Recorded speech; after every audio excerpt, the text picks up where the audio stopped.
दिल्ली में भारतीय जनता पार्टी की सरकार बने 1 महीना हो गया है, लेकिन 1 महीने के बाद भी भारतीय जनता पार्टी और प्रधानमंत्री नरेंद्र मोदी जी ने जो दिल्ली की महिलाओं को वादा किया था कि दिल्ली की हर महिला के खाते में 2,500 रुपए की राशि आएगी, वो वादा 1 महीने के बाद भी पूरा नहीं हुआ है।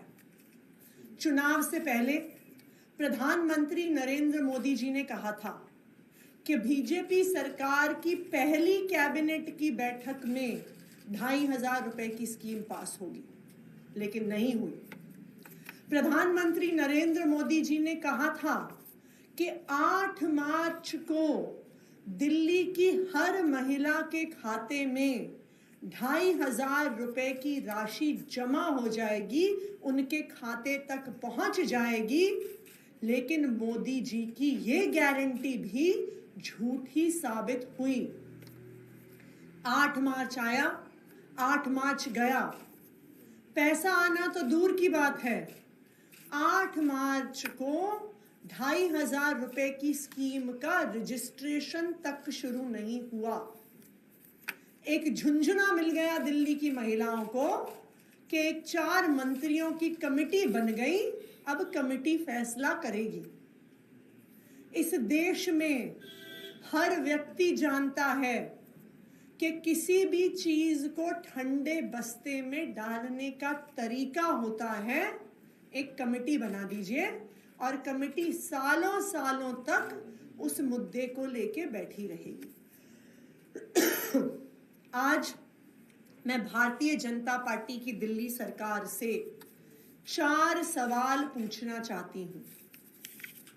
मेरा पहला सवाल, क्या भारतीय जनता पार्टी की दिल्ली सरकार दिल्ली में रहने वाली 18 साल से ज्यादा उम्र की हर महिला को 2,500 रुपए की सम्मान राशि देगी, या इतनी शर्तें लगा देंगे, इतनी शर्तें लगा देंगे, इतनी शर्तें लगा देंगे कि दिल्ली की 1% महिलाओं को भी उस 2,500 रुपए की राशि का फायदा नहीं होगा? क्योंकि मोदी जी ने तो दिल्ली की सभी बहनों को वादा किया था। उन्होंने कहा था सभी बहनों के खाते में पैसे आएंगे।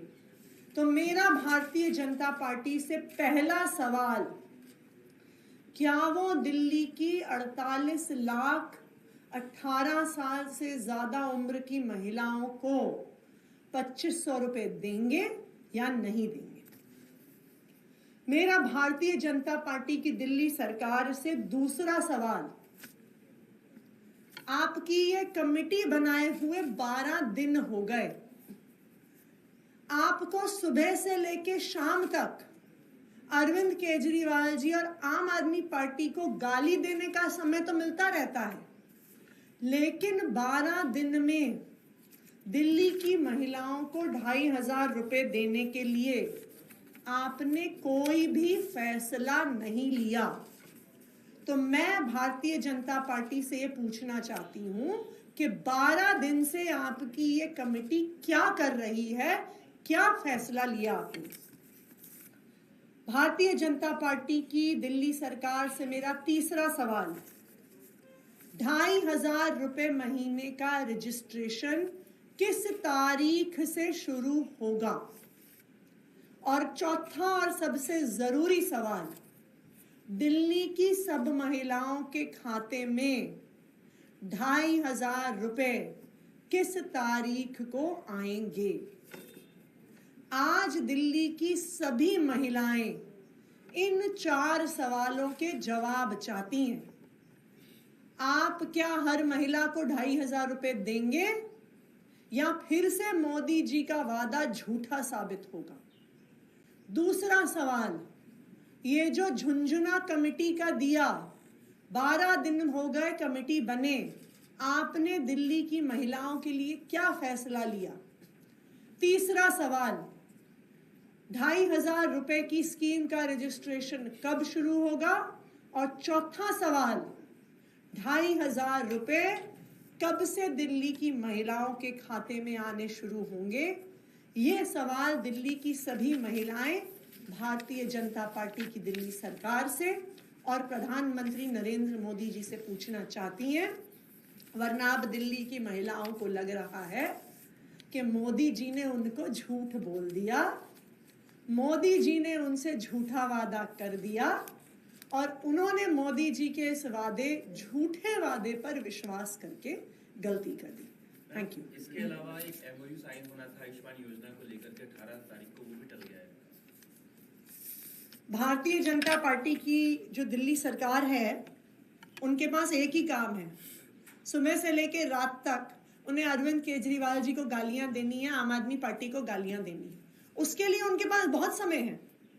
पिछला पूरा विधानसभा सत्र उन्होंने सिर्फ और सिर्फ अरविंद केजरीवाल जी और आम आदमी पार्टी को गालियां देने में निकाल दिया। उस सत्र में उन्होंने अपनी सरकार का कोई विजन नहीं रखा, कोई एक्शन प्लान नहीं रखा, कोई टाइमलाइंस दिल्ली के लोगों के सामने नहीं रखी।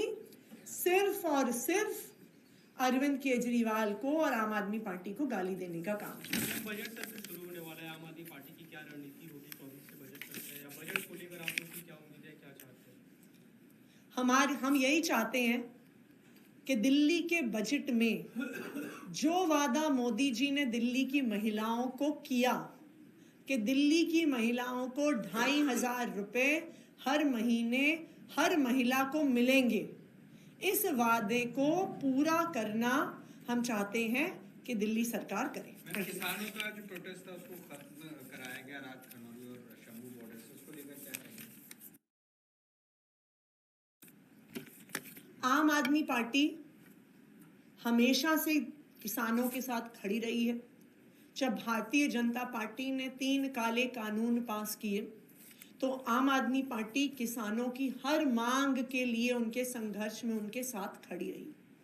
लेकिन जो किसान जब शंभू बॉर्डर पे पिछले 1 साल से बैठे हुए थे, बॉर्डर बंद होने से, हाईवे बंद होने से पंजाब की अर्थव्यवस्था को, पंजाब के व्यापार को बहुत ज़्यादा नुकसान हो रहा था। और इसका नतीजा क्या होता है? इसका नतीजा होता है कि पंजाब की इकोनॉमी पर असर पड़ता है, नौकरियां खत्म होती हैं, युवा ड्रग्स की ओर जाते हैं।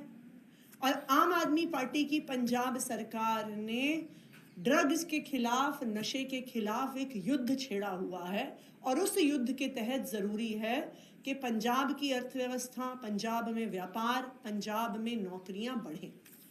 तो उसके लिए हाईवे को खोलना बहुत महत्वपूर्ण है। ये हाईवेज पंजाब के लिए एक लाइफलाइन है। लेकिन आज भी हम जो भी किसानों की मांगे हैं केंद्र सरकार से, उन मांगों के साथ हम खड़े हैं। डीडी का एक ऑर्डर था दिल्ली से कुछ मंदिरों को तोड़ने का, लेकिन उस पर भी रोक लगा दिया गया है। बीजेपी का दावा है कि मुख्यमंत्री के हस्तक्षेप से ऐसा हुआ।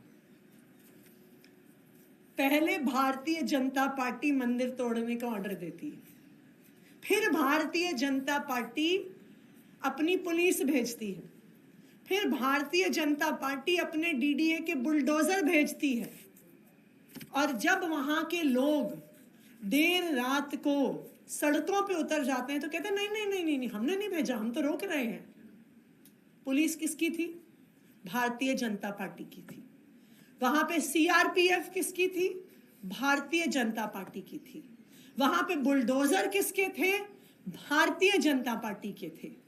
तो ये बिल्कुल साफ है कि ये मंदिर तोड़ने की साजिश सिर्फ और सिर्फ भारतीय जनता पार्टी की है।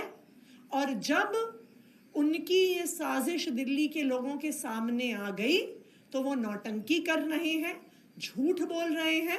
वो बताएं तो सही, पुलिस किसने भेजी? वो बताएं तो सही, सीआरपीएफ किसने भेजी? भारतीय जनता पार्टी बताए तो सही, बुलडोजर किसने भेजे? अब तो डबल इंजन की सरकार है उनकी। डीडीए भी उनका, पुलिस भी उनकी, पीडब्ल्यूडी भी उनकी।